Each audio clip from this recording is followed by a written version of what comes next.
सुबह सवेरे नहा धोकर अपने सर पर तौलिया बांधे हुए ईशा हड़बड़ाकर किचन में आती है और नाश्ते की तैयारियों में लग जाती है। ओहो, जल्दी करते करते भी देरी हो ही जाती है। घड़ी को भी न जाने सुबह क्या हो जाता है, कितनी तेजी से दौड़ रही है। 8:30 बज गए और अब तक नाश्ते का सारा काम बाकी है और अभी 10 मिनट में मम्मी जी नाश्ता नाश्ता करने लगेगी।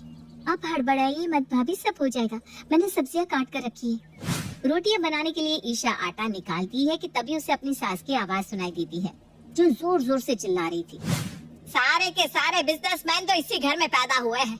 नहाने के बाद फर्श का पानी का वाइप करने तक की फुर्सत नहीं है किसी को। कस्तूरी की आवाज सुनते ही ईशा घबरा जाती है, क्योंकि उसे कहीं न कहीं अंदाजा हो चुका था कि बाहर हो रही चिल्लम चिल्ली की वजह वही है। नहाने के बाद आपने बाथरूम तो सही से साफ किया था ना भाभी? अरे यार, किया तो था, अब किचन का काम भी करना था। बाथरूम ही साफ करते रह जाती तो नाश्ता कैसे तैयार होता? किया तो था जैसे कि आप हमारी प्यारी सासू माँ को जानती नहीं है। अब तो बन गया नाश्ता, अब कम से कम 2 घंटे तो तमाशा ही चलेगा। चलिए। और अगले ही पल दोनों बहुएं अपनी सास के आगे प्रस्तुत हो जाती है। मैं नहा कर गई थी ना मम्मी जी, मैंने बाथरूम साफ भी किया था, सच्ची आपकी कसम। वो तो आगे पाइप में कुछ प्रॉब्लम है, पानी पास नहीं होता, इसलिए सारा फोम ना फर्श पर जमा हो जाता है। ये सुनते ही कस्तूरी झाड़ू लेकर जरा आगे बढ़ती है और पानी पास होने वाली जाली से 2 बाल निकालते हुए कहती है, छे छे छे, ये देखो, जाली में तो बाल का गुच्छा फंसा हुआ है, तो पानी कैसे पास होगा?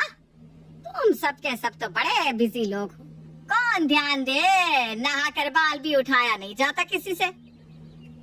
ये 2 बाल पानी को रोक रहे थे, हद हो गई। छोड़िए, आप परेशान मत होइए मम्मी जी, मैं कर देती हूँ सफाई। अब क्या, नहाने के बाद ये काम तो करवा दिया तूने मुझसे, अब सफाई करके क्या महान बनेगी? मैं करती हूँ ना मम्मी जी अच्छे से बाथरूम साफ, उसके बाद आप फिर से नहा लीजिएगा। आपको भी तो नहाना ही पड़ेगा भाभी, वरना इस बार रेशे से भी पतला बाल रह गया ना तो और 2-4 घंटे सफाई करवाएगी मम्मी। तो ऐसी थी कस्तूरी। यूँ तो कस्तूरी 60 की थी, पर उसकी आंखें उम्र के साथ कमजोर नहीं, तेज होती जा रही थी। हर काम को लेकर कस्तूरी इतनी पर्टिकुलर थी कि अपनी बहुओं के काम करने के बाद वो फिर से चीजों की जांच पड़ताल करने लगती। ईशा तो बाथरूम सफा कर ही रही थी, इसलिए अपनी जेठानी के बिना ही नैना को किचन में काम करना पड़ रहा था। तभी कस्तूरी वहाँ आती है। और कितनी देर है बहू नाश्ता बनाने में?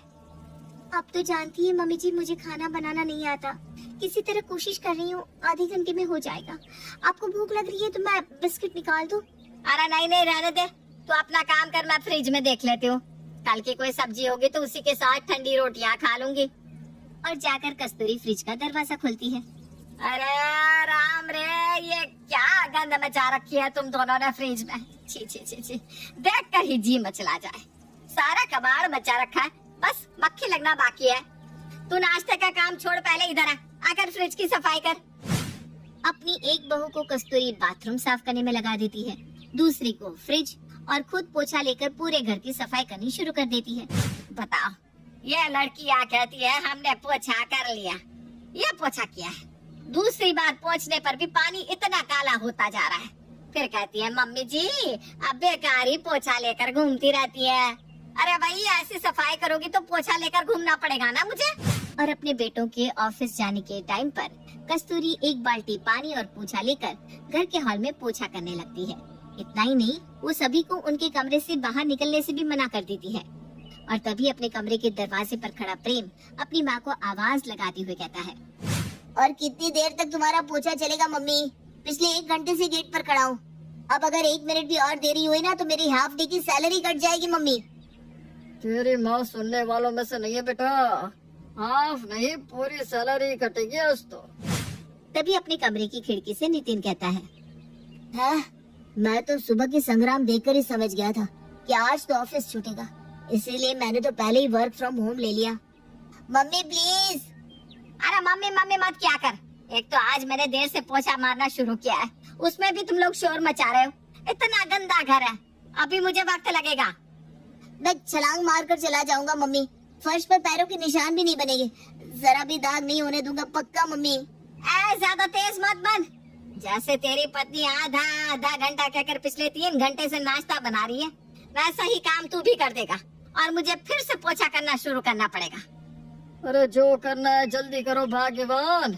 एक तो सुबह से नाश्ता नहीं किया, ऊपर से तुम्हारा पोछा। अरे जल्दी निपटाओ तो मैं बाहर आकर चाय पीऊं। कस्तूरी की पोछा करने की आदत के कारण नाश्ता तैयार करने के बाद भी नैना रसोई में फंसी रह जाती है और ईशा बाथरूम में, और नितिन, प्रेम और मोहन लाल अपने अपने कमरों में। कस्तूरी की इस सफाई की आदत से सभी परेशान हो चुके थे, पर उसकी आदत तो बदलने का नाम ही नहीं ले रही थी। और इसी तरह कस्तूरी हाथ में पोछा लिए कभी घर का कोई हिस्सा साफ करती रहती तो कभी कोई। फिर एक दिन अपनी एनिवर्सरी पर ईशा अपनी माँ को फोन कर अपने घर इनवाइट करती है। आज मैं और नैना मिलकर इडली डोसा बना रहे हैं मम्मी, तुम और पापा भी आ जाओ ना। भगवान करे दामाद जी और तेरी जोड़ी हमेशा सलामत रहे बेटा। मेरा आशीर्वाद तो यहीं से तेरे साथ है, पर तू ना मुझे अपने घर आने मत बोल। तेरी सास बाप रे बाप, सफाई की दीवानी, अलग ही परेशान करके रखती है। पिछली बार कैसे तेरे घर पर मैंने रात गुजारी थी मुझे याद है। अच्छा तो रुकना मत ना मम्मी, बस खा कर चले जाओ ना, प्लीज आओ ना मम्मी। और ईशा के लगातार जिद करने से सुषमा मान जाती है और शाम को सुषमा और महेश अपनी बेटी के ससुराल पहुंचते हैं। अपने पापा मम्मी को देखते ही ईशा फौरन उनके पास जाती है और उनकी आओ भगत में लग जाती है। आइए मम्मी, आराम से मेरे कमरे में बैठिए। कमरे में? ना ना, वहाँ तेरी सास आकर बिस्तर की चादर ठीक करने लग जाती है। मुझे तेरे कमरे में नहीं जाना, हम यहीं सोफे पर बैठते हैं ना बेटा। और सुषमा और महेश सोफे पर बैठते हैं। अरे समधन जी, आप ही का घर, आराम से बैठिए ना। बहू, अपने पापा मम्मी के लिए चाय नाश्ता तो लेकर आ।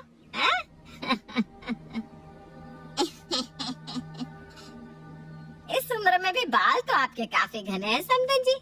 बस अगर आप बाल बांध लेती तो अच्छा होता। वो क्या है ना, व्हाइट टाइल्स है ना पूरे घर में, तो आपके बाल गिर गए तो फर्श पर दिखेंगे, गंदगी अच्छी नहीं दिखती ना। वही मैं सोचूं, अब तक आप चुप कैसे थी? जैसे ही ईशा अपने पापा मम्मी के लिए नाश्ता लाने किचन में जाती है, कस्तूरी फौरन उठकर अपनी समधन के पास आकर खड़ी हो जाती है और इधर उधर से सोफा कवर ठीक करना शुरू कर देती है। कोई बात नहीं, आराम से बैठिए समधन जी, बस आपने जरा घसक जाइए, मैं सोफा कवर ठीक कर लूं। और कोई बात नहीं है। ये क्या हुआ है ना, अभी अभी मैंने सोफा कवर ठीक किया था और तुरंत आप बैठ गई, तो वही बैठने से जरा सी ना सलवटे आ गई है। मतलब आपकी गलती नहीं है इसमें, लोग तो बैठेंगे ही है ना। कोई बात नहीं समधन जी, हम खड़े हो जाते हैं, आप आराम से सेट कीजिए कवर। अरे ये कोई बात हुई भला, खड़े क्यों रह लेंगे आप लोग, आपकी बेटी का घर है। मैं जरा कवर ठीक कर दूं, हैं? फिर बैठ जाइए। तभी नैना सभी के लिए नाश्ता लेकर आती है और सभी एक साथ डाइनिंग टेबल पर नाश्ता करने बैठ जाते हैं। महेश चिप्स खा रहा था कि गलती से एक चिप्स फर्श पर गिर जाता है और ये देखने के बाद कहाँ ही कस्तूरी रुकने वाली थी। नाश्ता छोड़कर कस्तूरी फर्श पर गिरा चिप्स उठाकर पोछा लगाना शुरू कर देती है। आप लोगों को अभी नाश्ता करने में 10 मिनट तो लगेंगे ही, तब तक मैं ना डाइनिंग टेबल के नीचे और आसपास पोछा लगा लेती हूँ। वो क्या है ना, कब से सभी चल रहे हैं तो फर्श भी गंदा हो गया है। आए नितिन, जरा प्लेट हटाना तो टेबल पोंछ लूँ मैं। पापा मम्मी आए हुए हैं, मम्मी अभी रहने दीजिए ना, सभी चले जाए उसके बाद पोछा मार लेना। वैसे भी अभी कुछ देर पहले ही तो आपने पूरे घर में पोछा मारा था। अब पता नहीं सामने पड़ी गंदगी देखकर भी तुम सब कैसे आंख बंद कर लेते हो, मुझसे तो बर्दाश्त नहीं होता। ऐसे तो पोछा नहीं मार रही हूँ ना बेटा, नीचे चिप्स भी तो गिरा था। और समधी समधन जी का क्या है, दोनों तो घर के ही है, बुरा थोड़ी ना मानेंगे। क्यों समधन जी, जरा पैर तो ऊपर कीजिए। हाँ। और जब तक सभी डाइनिंग टेबल पर बैठे हुए होते हैं, फौरन कस्तूरी लिविंग एरिया में लगे सोफे सेट करना शुरू कर देती है। अब उसकी ऐसी हरकतें देखने के बाद किसी के ही पेट में नाश्ता जाता। अपनी ऐसी हरकतों से कस्तूरी सुषमा और महेश को बहुत ही अनकंफर्टेबल कर देती है। बेटा अब तू खाना क्या लगाएगी, नाश्ता ही बहुत हो गया, कल सुबह इनको जल्दी उठना भी है तो हम निकलते हैं। सुषमा और महेश वहाँ से चले जाते हैं। कौन ही बेटी अपने माँ बाप का अपने ही ससुराल में इंसल्ट बर्दाश्त कर सकती है, तो इस बार अपनी सास की सभी बातें मानने वाली ईशा अपनी सास पर बरस पड़ती है। मुझे बोलना तो नहीं चाहिए मम्मी जी, पर कहती हूँ, सारा दिन तो आप पोछा लेकर हमारी किस्मत की रेखाएं पोंछती रहती हैं। आज मेरी शादी की सालगिरह के दिन तो रुक जाती। औरत जब तक खुद बहू रहती है तो सास को गाली देती है, और जब खुद सास बन जाती है तो बहू को जितना तंग करना हो सके करती रहती है। दिन भर हम आपकी झाड़ू पोछा के कारण अपने सारे काम छोड़कर सिर्फ घर में सफाई करने में लगे रहते, पर उससे भी आपके कलेजे में शांति नहीं पड़ी। आपने कितनी इंसल्ट की मेरे पापा मम्मी की, दोनों को भूखा ही जाना पड़ा। 2 मिनट चैन से पानी तक नहीं पी पाए मेरे पापा। अरे बहू, तेरे मम्मी पापा नाराज होकर थोड़ी ना गए, वो तो तेरे पापा को सुबह जल्दी उठना था ना बेटा, इसलिए चले गए दोनों। और सफाई तो अच्छी होती है, मैं तो जो करती हूँ तुम लोगों के भले के लिए करती हूँ, पर तुझे अगर ठीक नहीं लगता तो कल से नहीं करूँगी सफाई, ठीक है? कस्तूरी के मुंह से ये शब्द सुनकर सभी के दिल में ठंडक पड़ जाती है और अपने कहे मुताबिक ना ही कस्तूरी खुद पोछा करती है, ना ही किसी को सफाई पर भाषण देती है। और हर तरफ धूल देखने के बाद भी किसी तरह कस्तूरी खुद को थाम कर बैठी हुई थी कि तभी हड़बड़ाती हुई सुकन्या कस्तूरी के घर आती है। अरे कस्तूरी, कहाँ है तू? क्या हुआ सुकन्या, तू भागी भागी क्यों आ रही है? सब ठीक तो है ना? इससे पहले कि सुकन्या कुछ कह पाती, कस्तूरी की नजर सुकन्या की चप्पलों पर पड़ती है। हे भगवान, तू चप्पल पहनकर घर के अंदर आ गई। यहाँ मैं सफाई कर करके परेशान हूँ और तू? अरे वो तो जिस दिन से तू पैदा हुई है सफाई ही कर रही है, अभी छोड़ दे पोछा। मेरे घर हुआ है लोचा, मेरी दोनों बहुओं ने पूरे घर पर कलेश मचा कर रखा है। किसी भी वक्त दोनों एक दूसरे का सर फोड़ सकती है। जल्दी चल, वो दोनों तेरी बातें मानती है, तू कहेगी तो ये लड़ाई शांत हो सकती है। अरे सवेरे से तेरे घर से चिल्लाने की आवाजें आ रही है, 2 मिनट उन्हें और लड़ने दे, तब तक मैं इस चप्पल के निशान को साफ कर देती हूँ, वरना मेरी ये बहू इस दाग पर पैर रखकर आगे चली जाएगी और ये गंदगी पूरे घर में फैल जाएगी। सभी से छुपकर अपने घर पर पोछा लगाने के बाद कस्तूरी सुकन्या के घर जाती है। नेहा, प्रिया, तुम दोनों इतनी समझदार होकर इस तरह कैसे लड़ सकती हो? क्या बात हो गई, मुझे बताओ। मैं क्या बताऊँ चाची जी, सब कुछ तो सामने दिख रहा है। शर्म नहीं आया इस बेखुदी को, मेरी साड़ी पहनकर खड़ी हो गई, वो भी लॉन्ड्री की हुई साड़ी थी चाची जी।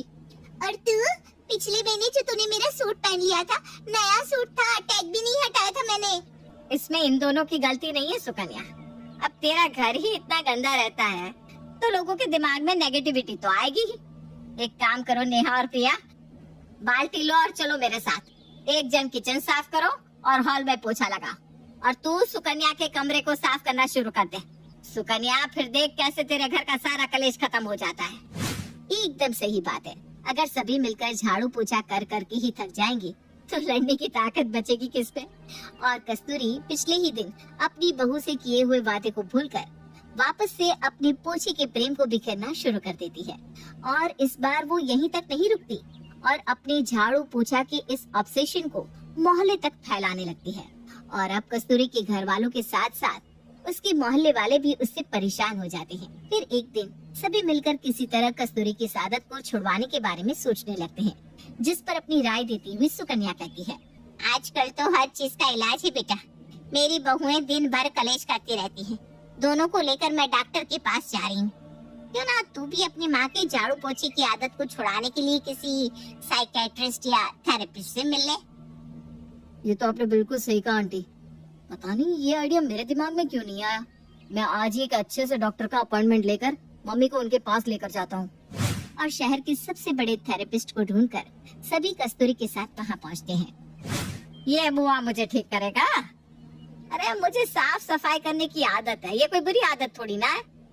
उससे बाहर तो कोई पेशेंट भी नहीं है, ना कोई चप्पल, और ये डॉक्टर के कैबिन का दरवाजा क्यों बंद है? 5 मिनट मैडम, उस सर की कमरे में अभी पोछा लगा है, तो जब तक फर्श सूख ना जाए सर किसी को अंदर नहीं आने देते। वो क्या है ना, गीले फर्श पर पैरों से निशान हो जाते हैं। है क्या? ले देख ले। पर डॉक्टर साहब, आपके जैसे तो दिन भर पोछा नहीं करते होंगे ना मम्मी जी? एक बार तो कोई भी पोछा मारता ही है। नहीं नहीं मैम, हर पेशेंट के जाने के बाद सर पोछा लगवाते हैं, और उनकी इसी आदत के कारण हमारी मेड भाग गई है, तो अंदर सर खुद ही पोछा लगा रहे हैं, इसलिए तो दरवाजा बंद किया है। तो अब अंदर चलना है कि वापस चलना है? क्योंकि ये डॉक्टर तो मुझे तेरी माँ का भाई लग रहा है बेटा। और 5 मिनट बाद सभी अंदर डॉक्टर के कैबिन में जाते हैं, जहाँ टेबल पर पोछे के कारण हुए निशान को देखकर कस्तूरी कहती है, पोछा जरा सही से नहीं हुआ डॉक्टर साहब, टेबल पर देखिए, पोछे से लगी धारियां दिख रही है आपको? हाँ, पोछा ना सही से निचोड़ा नहीं गया होगा, जरा गीला रह जाने पर ऐसी धारियां बन जाती हैं। नहीं हुआ ना साहब, वही मुझे लग रहा था। क्या बताऊं, मैं खुद परेशान हूँ। पेशेंट देखो या पूछा करो, मेरी ना मेड भी भाग गई है। आपके पास कोई मेड होगी तो जरूर बताइएगा। किसी और के भरोसे दुनिया चलती है क्या डॉक्टर साहब? लाइए पोछा, मैं बताती हूँ कैसे परफेक्ट पोछा लगेगा। सच में आप बताएंगी मुझे? प्लीज प्लीज बताइए। अरे डॉक्टर साहब, आप पोछा बाद में कर लीजिएगा, पहले मम्मी का इलाज कीजिए ना। उन्हें हर जगह पोछा लगाने की बहुत बुरी आदत है। सही में कस्तूरी जी, आपको भी आदत है पोछा लगाने की? जैसे आपने फर्श पर निशान देखा, मैं तभी समझ गया कि आपकी भी आंखों में वही तजुर्बा है। मुझे भी ना इसी तरह फर्श पर धूल मिट्टी बहुत नजर आती थी, और मैं अपनी पत्नी को हमेशा कहता था कि झाड़ू सही से लगाओ। और क्या था, एक हफ्ता उसने झाड़ू लगाया और फिर झाड़ू के साथ डिवोर्स के पेपर मेरे घर पर रख कर चली गई। अब मुझे भी ना इस आदत को छुड़वाना है। आप लोगों को कोई अच्छा डॉक्टर मिले ना तो मुझे जरूर बताइएगा। और पोछा लेकर डॉक्टर साहब और कस्तूरी फर्श पर पोछा लगाना शुरू कर देते हैं और बाकी सब लोग अपना सर पकड़ लेते हैं।